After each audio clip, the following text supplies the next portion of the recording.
નમસ્કાર દર્શક મિત્રો, હું છું આશ્લેષા પટેલ અને આપ જોઈ રહ્યા છો અર્થ પડકાર news. MB Patel public school Talod. જગતગુરુ ભગવાન શ્રી કૃષ્ણ સનાતન હિન્દુ ધર્મના પ્રતીક છે અને સમગ્ર વિશ્વના પણ. દરેક લોકો ભલે તેઓ કોઈ પણ ધર્મ કે પંથના હોય, ભગવાન શ્રી કૃષ્ણ અને તેમના મહાન ઉપદેશ શ્રીમદ ભાગવદ ગીતાનો સન્માન કરે છે. આજે એમબી પટેલ પબ્લિક સ્કૂલ તલોદમાં ભગવાન શ્રી કૃષ્ણનો જન્મદિવસ, જેને જન્માષ્ટમી કહેવામાં આવે છે, તે ઉત્સવ મનાવ્યો હતો. વિદ્યાર્થીઓએ પરંપરાગત રાધાકૃષ્ણ દિવસની ઉજવણી અને મટકી ફોડનો ઉત્સવ મનાવ્યો હતો.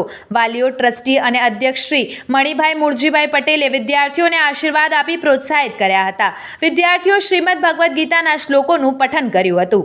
આવા જ નવા સમાચારો માટે જોતા રહો અર્થ પડકાર ન્યૂઝ. રિપોર્ટર ગૌરવ પટેલ, તલોદ.